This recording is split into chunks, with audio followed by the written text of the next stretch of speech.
हे दोस्तों, पैसों को लेकर हमारी कंट्री में बहुत प्रॉब्लम हो रही है। ये बात सबको पता है, लेकिन सबको ये नहीं पता कि पैसों से रिलेटेड प्रॉब्लम आज दुनिया की हर बड़ी कंट्री में अलग अलग तरीके से होती जा रही है और आगे और होगी। हम सबको पता है कि चीजों के दाम पिछले कई सालों से बस बढ़ते ही जा रहे हैं, लेकिन हम सबको ये नहीं पता कि ऐसा एक्चुअल में हो क्यों रहा है या इससे बचने के लिए हमें क्या करना चाहिए। क्योंकि महंगाई का बढ़ते रहना रुकने वाला भी नहीं है और आने वाले टाइम में इन्फ्लेशन इतना ज्यादा बढ़ने वाला है कि नॉर्मल लोग अपनी नॉर्मल सैलरी से ठीक ठाक खाना भी नहीं खरीद पाएंगे। हम सब जानते हैं कि अमीर अमीर होता जा रहा है और गरीब होता जा रहा है, लेकिन हम सबको ये नहीं पता है कि एग्जैक्टली हो कैसे रहा है। और पता है सबसे बुरी बात क्या है कि ये सारे क्वेश्चंस के आंसर हम अच्छे से जानने की कोशिश भी नहीं करते। और यही इग्नोरेंस एक मेन रीजन है जिसकी वजह से हम इस सिस्टम के स्लेव बन के रह गए हैं, जो चीजें सुधारने के लिए कुछ भी नहीं कर पा रहा। इसीलिए आज के और आने वाले वीडियोस में मैं आपको पैसों को लेकर, हमारे मॉनेटरी सिस्टम को लेकर और वर्ल्ड इकोनॉमी के कुछ ऐसे सीक्रेट्स और आंसर्स बताऊंगा जिनका पता होना हम सबके लिए हद से ज्यादा जरूरी है।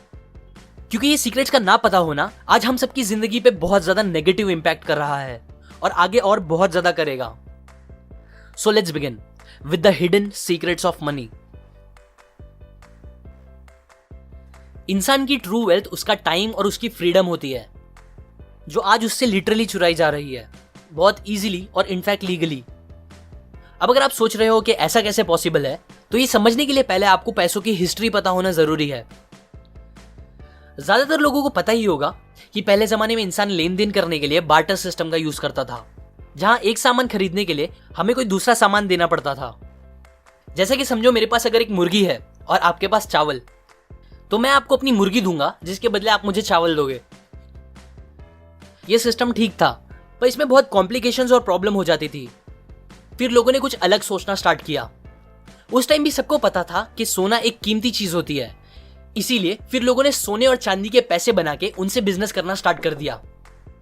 अब क्योंकि बहुत बार ज्यादा सोना अपने पास रखना और उसे लेके घूमना एक फिक्र करने वाली बात हो जाती थी, उसके वजन और चोरी के डर से, इसीलिए कुछ सोनार और दूसरे लोगों ने इसमें एक बिजनेस अपॉर्चुनिटी देखकर एक सोल्यूशन निकाला।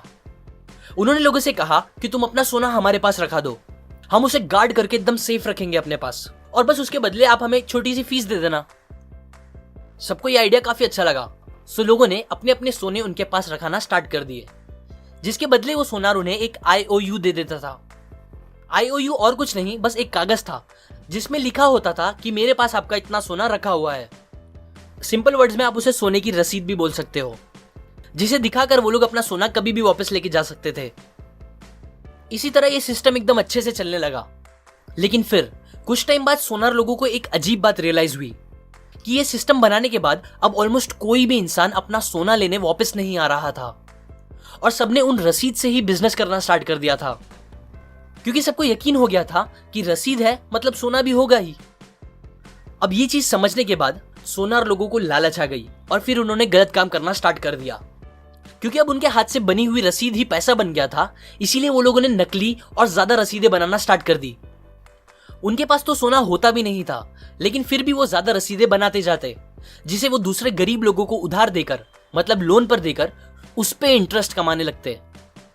इसी तरह उन लोगों ने अपने मन के हिसाब से बहुत सारी रसीदें छापी और दूसरों की मेहनत, टाइम और फ्रीडम छीन कर उनसे खूब पैसे कमाए।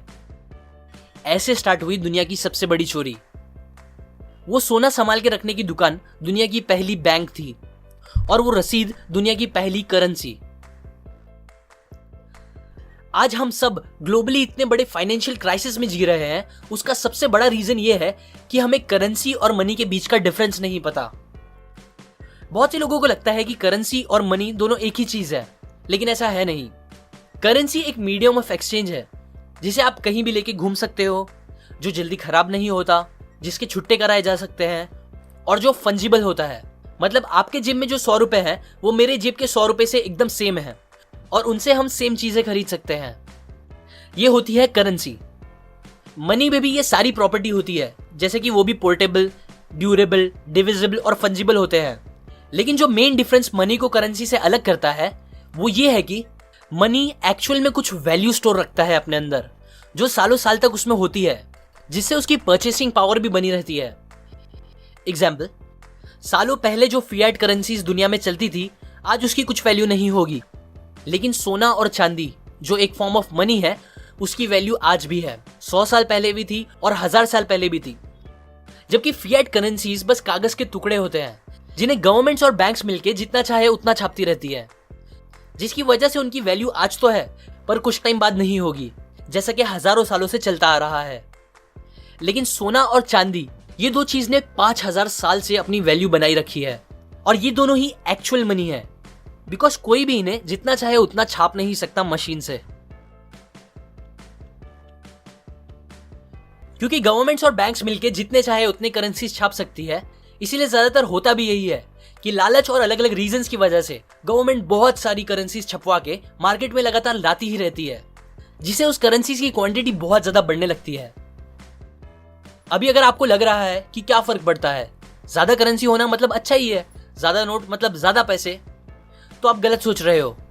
क्योंकि महंगाई बढ़ते रहने का मेन रीजन और डेफिनेशन यही है कि करेंसीज की सप्लाई बढ़ते जाना।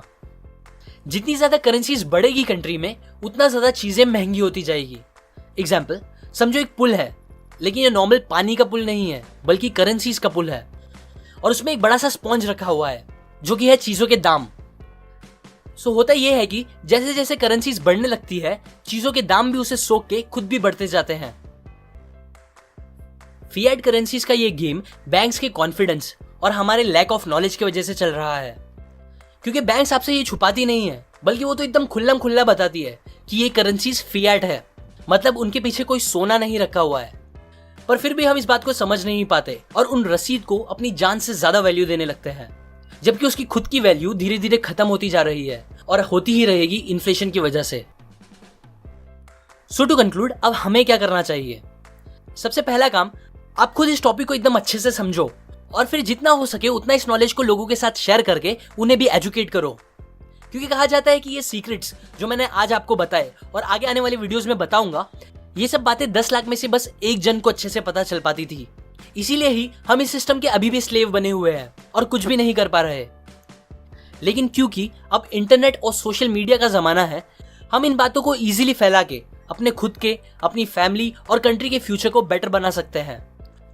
सो इसीलिए जितना हो सके इस वीडियो को शेयर करो, क्योंकि जब तक सबको इस टॉपिक के बारे में अच्छे से पता ही नहीं चलेगा, तब तक हम इससे बचने के लिए कुछ कर भी नहीं पाएंगे। दूसरा, जॉब से ज्यादा बिजनेस करने का सोचो, अमीर बनो, अपने लिए नहीं तो दूसरों के लिए और कंट्री के लिए। क्योंकि बिजनेस करने से ही आपको इस सिस्टम से लड़ने के काफी लूपहोल्स मिलेंगे, ना कि जॉब करने से। तीसरा, थोड़ा इन्वेस्टमेंट गोल्ड और सिल्वर में रखो, क्योंकि वो ही रियल मनी है जो अपनी परचेसिंग पावर लंबे टाइम तक बनाए रख सकती है और जिसे गवर्नमेंट जब चाहे जितना चाहे प्रिंट या रातों रात बंद नहीं कर सकती। ये बातें मैंने आपको माइकल मलोनी की book guide to invest in gold and silver book से और उनके बनाए वीडियो से इंस्पायर होकर बताई है। अगर आप डिटेल में सारी बातें सीखना चाहते हो तो आप डिस्क्रिप्शन में जाके वो खरीद सकते हो, या अगर आप ऐसे ही मेरे थ्रू ये बातें सीखना चाहते हो तो आप मेरे चैनल के होम पे जाके उधर बने बेल पे क्लिक कर दें। इसे जब भी मैं नेक्स्ट वीडियो अपलोड करूंगा आपको उसका नोटिफिकेशन आ जाएगा। अभी के लिए लाइक करें, अपने व्यूज कमेंट करें इस टॉपिक को लेकर, शेयर करें इस वीडियो को अपने फ्रेंड्स एंड फैमिली के साथ, सब्सक्राइब करें। मैं और ऐसी काम की बातें आपके साथ शेयर करता रहूंगा, यूजुअली हर week. And finally, thanks for watching.